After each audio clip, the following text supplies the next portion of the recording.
Welcome to Stories Junction. Let's begin today's story. My name is Ethan, and I've slowly come to see that some lies don't wave a red flag in your face. Sometimes they slip in dressed up as something innocent, like a quip or a bit of playful nonsense. People will drop something wild, and when they spot your stunned reaction, they'll chuckle and shrug it off as a gag. But here's the real deal. Not every joke is there to make you laugh, and certain pranks lay bare what someone truly thinks of you. I learned that in the harshest way imaginable on what was meant to be the best day of my life, with friends, family, and all the people who mattered watching. My fiancée pulled a move so outrageous it turned everything I knew upside down. Right then, I had two options: grin and bear it, acting like it was no big deal, or turn and walk out. Stick around to find out what happens when someone crosses a line they had no business near. This is a tale about figuring out when to stand tall and leave. I'd been with a woman named Lauren for a little over a year, and at the time, I was dead certain she was my future. Our relationship had its bumps. Every couple does, those small spats that come and go. If you'd asked me back then, I'd have told you Lauren was all I could ask for in a partner. It felt like we got each other in a way most folks don't. I loved her so much that her imperfections barely registered. That's how I figured love worked. You don't just sign up for someone's highlights. You take the whole package, flaws and all. When I popped the question, it wasn't some rash, heat-of-the-moment call. I'd mulled it over, weighed it carefully, and I was serious about her. I wanted us to build something lasting. The instant she said yes, it was like I'd stepped into a new phase of life, one I was ready to embrace fully. I wasn't one for dragging out an engagement forever. If you're sure about someone, why wait? So, we jumped straight into wedding planning. I couldn't wait to make her my wife, and she seemed just as pumped about it. At least, that's what I believed. As the wedding day loomed closer, I was caught between two strong currents: pure excitement and a quiet jitter I couldn't shake. On one side, I was thrilled. I'd asked Lauren to marry me because I loved her, no question. I could see us sharing mornings, growing old together, the whole deal. That's what I craved. But on the flip side, there was this low hum of anxiety I couldn't ignore. Marriage isn't just a fancy event. It's a forever thing. I wasn't going in with an escape hatch in mind if it got tough. I wanted it to be right because once I made those promises, I was locked in. It wasn't that I doubted Lauren or how I felt about her. I didn't. It was more the realization sinking in. No more solo act, just us. Every plan, every fight, every joy, we'd tackle it as a team. That kind of commitment wasn't something I brushed off. Still, I pushed the jitters down and kept my eyes on what counted. I was about to marry the woman I loved, and that was plenty to keep me grounded. The wedding morning hit me like something out of a dream I couldn't quite pin down. The sun blazed over Seattle, painting everything in sharp, warm light. The venue thrummed with life. Old buddies from my school days, family who'd flown in from all over, even a few distant aunts and uncles who'd made the trip. Everyone was decked out, snapping photos, laughing, swapping tales. The air buzzed with happiness, voices overlapping with the clink of glasses. As I scanned the crowd, my gaze snagged on someone I didn't expect: Ryan, Lauren's ex. At first, I thought my eyes were playing tricks. But no. It was him, standing there like he fit right in among the guests. This wasn't just some random fling from her past. Ryan was the guy she'd ripped into every time his name came up, called him manipulative, a waste of time, someone she regretted ever letting in. So why was he here? My gut churned. Lauren hadn't said a word about inviting him. We'd gone over the guest list together, slashing it down for budget reasons. Some of my own people didn't even make it. How did Ryan slide in? A mix of unease and confusion bubbled up, but I tamped it down. This was my wedding day. I wasn't about to let some odd detail derail it. I'd deal with it later. For now, I plastered on a smile and stayed calm. The ceremony kicked off, and I stood at the altar, my pulse pounding like a drum. Soft music floated through the air as Lauren glided down the aisle, her arm hooked through her dad's. She looked incredible, exactly how I'd imagined her. Her dress shimmered just right, and for a heartbeat, everything clicked into place. This was it, I told myself, the start of forever. The officiant's voice carried over the crowd, The guests settled, and I felt the weight of the moment settle over me. Then, just before we swapped vows, Lauren veered off script. She grabbed the microphone. I didn't blink at first. Maybe she wanted to say something cute, thank the crowd, or drop a sappy line about us. I was dead wrong. Before we keep going, she said, her tone light, I just want to call out the love of my life, Ryan. The room froze. I blinked, my mind racing to catch up. A couple of people let out uneasy laughs, unsure if this was a bit. Others shifted awkwardly. My brother's mouth hung open, and my mom looked like she'd stopped breathing. I glanced at Lauren, and her face told me she'd meant every word. My eyes darted to Ryan. There he was, grinning like he'd scored a point. I couldn't tell if he'd seen this coming or if he was just soaking it in. Didn't matter. Lauren laughed, flicked her hand, and said, Relax, it's just a joke. A joke. That's what she labeled it. I stood there, rooted to the spot, staring at Lauren as her words hung in the air like a bad smell no one wanted to acknowledge. Relax, it's just a joke, she'd said, her laugh cutting through the silence like it was supposed to sweep everything away. But it didn't. My mind was a storm. How do you even respond to that? How do you marry someone who thinks this is a laugh? Does she even get how humiliating this feels? I was seconds away from pledging my life to her, and she just turned it into a punchline. The room around me buzzed with unease. Some guests squirmed, avoiding my gaze. Others smirked like they were in on some secret I'd missed. My family sat stiff, their faces a mix of shock and pity. Lauren kept that smile plastered on, waiting for me to play along, to nod and chuckle like this was all part of the script. I couldn't. I took a deep breath, looked her square in the eye, and said, Well, if we're doing jokes, here's mine. I'm out of this wedding. For a split second, the air seemed to vanish. The faint giggles that had started up choked off instantly. Lauren's face shifted, first confusion, then something sharper, like she couldn't believe I'd said it. Whispers rippled through the crowd. Did he just? Someone muttered. The officiant, a gray-haired guy in a black suit, stood there blinking, clutching his notes like he'd forgotten his lines. I didn't wait for anyone to figure it out. I turned and walked, straight down the aisle, past the rows of stunned faces, toward the exit. I didn't look back. Behind me, chaos erupted. Voices overlapped, some shocked, some loud with opinions. He's leaving, I heard. Good for him, someone else hissed. What a mess, another voice chimed in, probably one of her cousins. I kept moving, the soles of my shoes clicking against the hardwood floor. Then I heard her, Lauren's heels clacking fast as she chased after me. Ethan, wait. Please. Her voice cracked, raw with panic. I didn't slow down. She caught up just as I hit the double doors to the venue, her hand grabbing my arm. It was a joke, Ethan. Don't do this, she pleaded, her breath ragged. A joke? Maybe if it had been just us, alone somewhere, and she'd backtracked the second she saw my face, I might have swallowed it. But this? In front of everyone we knew, on the day that was supposed to mean everything, she expected me to shrug it off like it was nothing. I wasn't laughing. Her grip tightened, her eyes welling up. Please, just listen. I didn't mean it like that. I shook her off, my voice steady despite the fire in my chest. I'm done, Lauren. I pushed through the doors and kept going. Her cries followed me. Ethan, come back. But they faded as I hit the parking lot. I slid into my car, slammed the door, and turned the key. The engine roared, and I peeled out, leaving the venue, and her, in the dust. The drive back to my place was a blur. My phone started lighting up before I'd even hit the highway. Call after call, Lauren's name flashing on the screen. Then her mom, her brother, a couple of friends we shared. It vibrated so much, I nearly chucked it out the window. Text rolled in next. At first, it was desperation. Ethan, please answer, it was just a stupid joke. You know I love you. Hours later, the tone shifted. She got mad. I can't believe you'd humiliate me like that. How could you just walk out? Then back to begging. I swear I didn't mean it, talk to me. I didn't reply. Her family piled on soon enough. Her mom left a voicemail, voice dripping with fake calm. Ethan, honey, I know you're upset, but this is a misunderstanding. Lauren adores you, call me. Her brother went for guilt. You're throwing everything away over one dumb moment?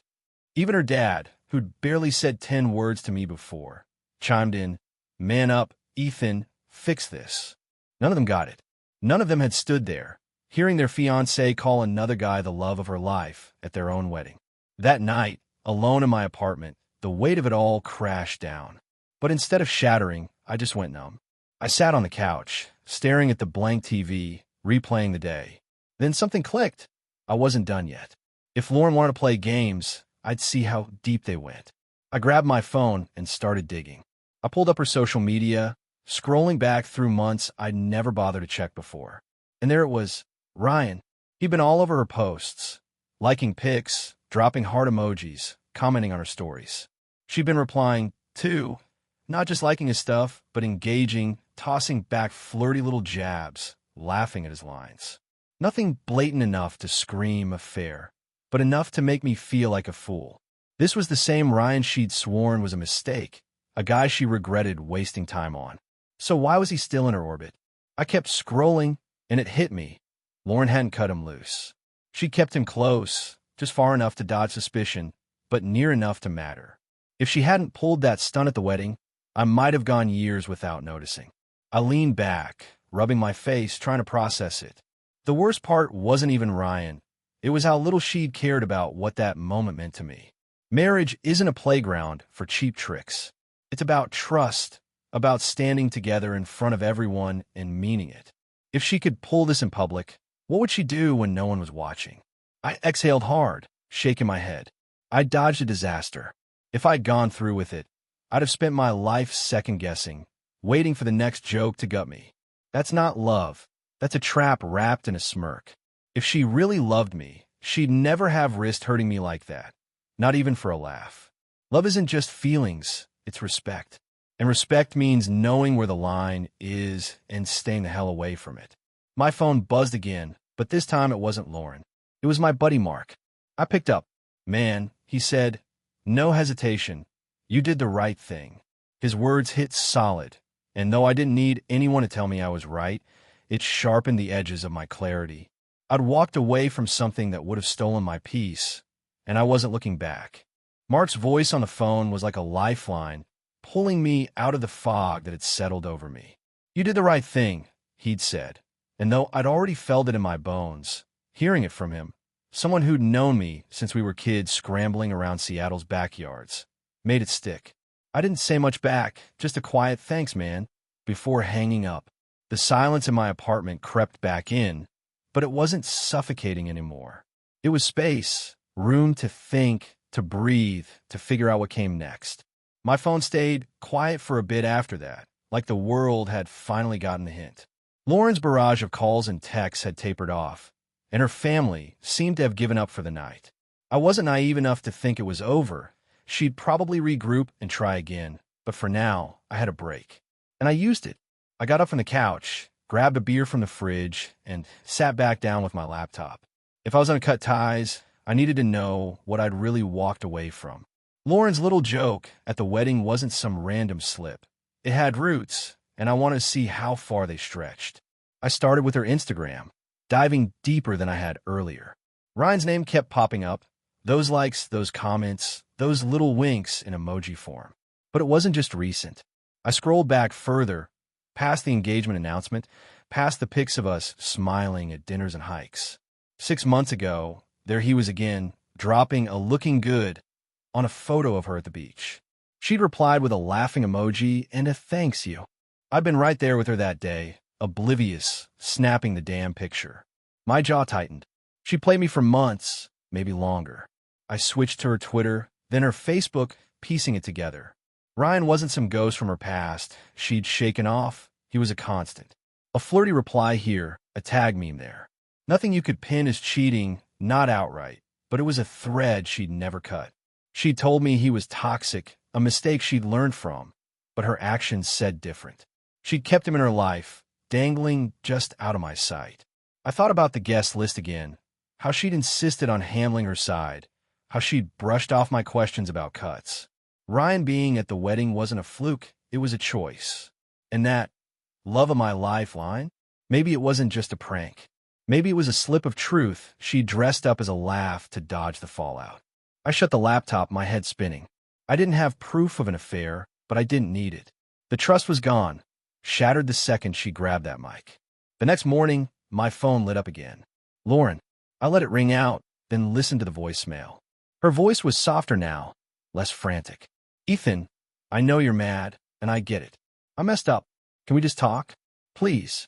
She sounded sincere, but it didn't hit me like it might have a day ago. I deleted it and blocked her number. Then came a knock on my door. I froze, half expecting her to be standing there, tears streaked and ready to beg. But it was Mark, holding a bag of takeout. Figured you could use some company, he said, stepping in without waiting for an invite. I managed a half smile, grateful he didn't push me to talk right away. We ate in silence for a while, the clatter of forks against containers filling the room. Finally, he leaned back, wiping his hands. She's been calling me too, you know, asking me to get you to call her. I raised an eyebrow. What did you say? He shrugged. Told her you're a grown man who knows what he's doing. She didn't like that. I snorted, shaking my head. She thinks I'll just cave, doesn't she? Mark nodded. Probably. She's used to you letting stuff slide. But this? Man, this wasn't a whoops my bad moment. She torched you in front of everyone. He was right. Lauren had a knack for smoothing things over. Little apologies, big eyes, and I'd always let it go. Not this time. You think she meant it? I asked, the question slipping out before I could stop it. The Ryan thing? Mark leaned forward, elbows on his knees. I don't know, dude. But whether she did or not, she thought it was okay to say it. That's the problem. She didn't care how it had hit you. His words landed heavy, echoing what I'd been chewing on all night. It wasn't just about Ryan, it was about her. About how little she'd valued me in that moment. Later, after Mark left, I started packing up anything of hers still in my place. A sweater on the chair, a pair of earrings on the dresser, a half-empty bottle of her shampoo in the bathroom. Each thing went into a box, and with every toss, I felt lighter. I wasn't just clearing out her stuff. I was clearing out the weight of her. My phone buzzed again, this time a text from my sister, Claire. Heard what happened. You okay? I typed back, yeah, getting there. Thanks. She replied quick, proud of you. She didn't deserve you. That one stung, but in a good way. Claire didn't sugarcoat, and she'd never been Lauren's biggest fan. Maybe I should have listened to her subtle digs over the year. Nothing loud, just a raised eyebrow here, a you sure, there. Hindsight's a killer. By nightfall, I made up my mind. No more contact. No talks. No explanations. No second chances. Lauren could spin her story to whoever'd listen. Her friends, her family, the guests who'd watched it all go down. I didn't owe her a damn thing. I'd given her my trust, my future, and she'd thrown it back in my face for a cheap laugh. Or worse, for a truth she didn't have the guts to own up to. I sat back on the couch, the box of her stuff by the door, and felt something shift. Not peace, not yet, but a kind of resolve. I'd walked away from a trap I hadn't even seen coming. And if I'd stayed, I'd be the guy wondering every day when the next joke would drop, when the next Ryan would pop up. That's not a marriage, that's a sentence. I'd chosen me. And for once, that didn't feel selfish, it felt right. The next few days were a strange mix of quiet and noise. My apartment felt emptier without Lauren's stuff cluttering it up. But my head was loud, replaying the wedding, her voice, that smug look on Ryan's face. I'd blocked her number, but that didn't stop the ripple effect. Mutual friends started texting, some cautious, hey, you okay? Others nosy, fishing for details. I kept my replies short. I'm fine. Done talking about it. Most got the hint, but a couple pushed like my old college buddy Nate. Dude, you really walked out? That's wild. What's the full story? I didn't bite. It's over. That's the story. He dropped it after that, but I could tell word was spreading. Seattle's not a small town, but gossip travels fast when it's juicy. I didn't care what they said. Let them paint me as the bad guy if they wanted. I knew the truth. Lauren didn't give up easy, though. With her phone blocked, she switched tactics. An email landed in my inbox the next morning, subject line, please read this. I almost deleted it unread, but curiosity, or maybe masochism, won out. Ethan, it started. I know I screwed up. I've been a wreck since you left. It was a stupid, thoughtless thing to say, and I'd take it back if I could. I never meant to hurt you. Ryan's nothing to me. You're everything. Can we just sit down and talk? I love you. It was classic Lauren. Remorse with a side of charm, the kind of thing that used to pull me back in. Not this time. I read it once, let it sit for a minute, then trashed it. No reply. She didn't deserve one. If she loved me, she wouldn't have gambled my trust for a laugh, or whatever that was. I wasn't her doormat anymore. Work became my escape. I threw myself into it, clocking extra hours at the office, letting spreadsheets and deadlines drown out the noise in my head. My boss noticed, even cracked a rare smile. "You're on fire lately, Ethan. Keep it up." I nodded, didn't explain.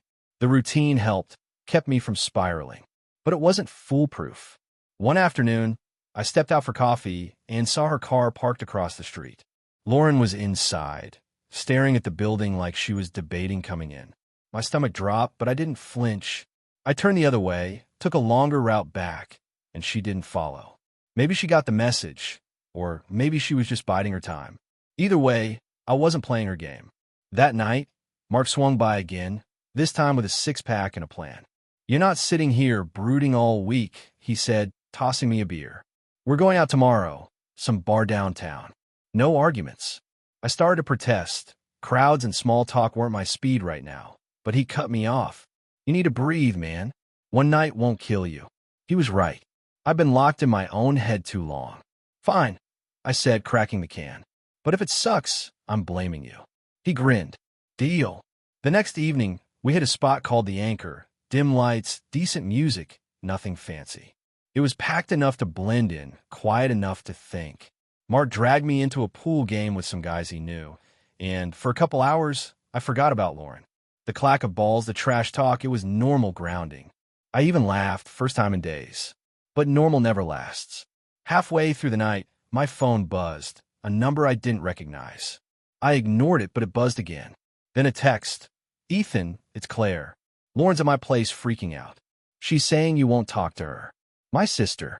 I sighed, stepped outside to call her back. "What's going on?" I asked, keeping my voice even. Claire sounded exasperated. "She showed up an hour ago, crying, begging me to get you to meet her. I told her to leave, but she's a mess. Keeps saying she'll do anything to fix it." I pinched the bridge of my nose. "She's not my problem, Claire. Tell her to go home." A pause, then she's got Ryan with her. That stopped me cold. "What?" Claire lowered her voice. "Yeah, he's just standing there, looking awkward. I don't know what she's playing at, but it's weird." Anger flared, hot and sharp. "Kick them both out. I'm done with this." She didn't argue. "Got it. You sure you're okay?" "Yeah," I said, softer. "Thanks for the heads up." I hung up, staring at the street. Ryan with her? After everything? It wasn't proof of anything, but it sure as hell wasn't nothing. Back inside, I told Mark what Claire said. His jaw tightened. "She's dragging him around now? That's bold." I nodded, sipping my beer. "Or desperate. I don't know what she's after, but I'm not biting." He clapped me on the shoulder. "Good. Let her spin out. You're free, man." Free. The word stuck with me the rest of the night. I wasn't there yet. Not fully, but I could feel it coming. Lauren could cry, beg, parade Ryan around like some twisted prop. It didn't change what she'd done. I finished my drink, racked the pool balls for another round, and let the night roll on. The next day, Claire texted, "They're gone." She tried leaving a letter, but I tossed it. "You're welcome." I smiled at that. My sister had my back, always. By the end of the week, I'd settled into a new rhythm. Work, gym, nights with Mark, or alone with a book. Lauren's shadow was still there, lurking in the corners, but it was fading. I started thinking about what I'd missed, red flags I'd ignored. She'd always had a streak of carelessness, a way of pushing boundaries and laughing it off. I called it quirky, endearing. Now I saw it for what it was, disrespect, dressed up as fun. That joke at the wedding wasn't a one-off. It was her unfiltered. And Ryan? He wasn't just an ex. He was a loose end she'd never tied off. I'd been blind, too caught up in loving her to see it. But my eyes were open now. I'd walked away from a future that would have chewed me up, and every day I felt sure of it. Lauren could keep her games, I was out. A couple weeks after the wedding that wasn't, I started feeling like myself again. Not the old me, exactly, but a version that made sense. The sting of Lauren's stunt still lingered, but it wasn't a fresh cut anymore. It was a scar, fading with time. I'd stopped checking my phone for her messages, stopped wondering what she'd try next. She'd gone quiet after Claire sent her packing, and I didn't care enough to find out why. Maybe she'd given up. Maybe she'd moved on, didn't matter. I was done looking back. My days settled into a groove. Work, runs along the waterfront, beers with Mark when he dragged me out. Life wasn't perfect, but it was mine, and that was enough for now. One evening, I was flipping through channels when my phone buzzed. A text from an old friend, Jess, who'd been at the wedding. "Hey, saw Lauren at a bar last night. Thought you should know. She was with Ryan." Like with him. I stared at the screen, letting it sink in. No shock, no gut punch, just a grim sort of confirmation. I texted back, "Thanks for the heads up. I'm good." And I was. If anything, it closed the book for me. Whatever she meant by that love of my lifeline, joke or not, she'd picked her side. Ryan wasn't just a prop at her game. He was the point. I dodged more than a bad marriage. I dodged a lie I'd have lived with forever. I set the phone down, switched off the TV, and went to bed. Slept better than I had in weeks. The next morning, I called Mark. "Jess saw Lauren with Ryan," I said, keeping it casual. He let out a low whistle. "Knew it. You call that one, man." I shrugged, though he couldn't see it. Didn't need to. To be fair, I don't know if he meant it as a prediction or just a hunch, but it landed. "Yeah, she's not worth your time, Ethan. You're better off." We didn't dwell on it. Talked about a hiking trip instead. Mark's steady take kept me grounded. Lauren was history, and I had bigger things ahead. That's when I started thinking about what I learned, what I'd carry forward. It wasn't just about her. It was about me, too. About what I'd let slide, what I'd settle for again if I wasn't careful. Looking back, I saw the signs I'd missed. Lauren's jokes that always left me off balance. Her knack for turning apologies into get-out-of-jail-free cards. I'd eaten it up, called it love because I wanted it to be. But love doesn't leave you feeling small. It doesn't need a laugh track to cover the cracks. Respect's the backbone. Without it, the whole thing collapses. She'd shown me who she was that day. Mic in hand, Ryan smirking in the crowd. I just hadn't wanted to see it. If I'd stayed, I'd be living on eggshells, waiting for the next punchline. Instead, I walked, and every step away from that altar built me back up. Claire was right. She didn't deserve me. Took me too long to believe it. Now, I've got two things I'll pass on from this mess. First, love without respect is a mirage. You can pour your heart into someone, give them everything, believe they're the one. But if they don't value you, if they're fine stepping on your dignity, it's not real. It's a pretty shell with nothing inside. I learned that when the storm hit my wedding and the whole thing crumbled. Second, if your partner humiliates you and calls a gag, don't wait for a vow. You need a way out. People will say, "Oh, it's not serious," but disrespect in a smile is still disrespect. Real love doesn't play you for laughs or test how much you'll take. A marriage isn't a prank reel. It's a promise. If they treat it like a game, they're not your partner. They're your problem. Walk away before you're stuck fixing what they broke.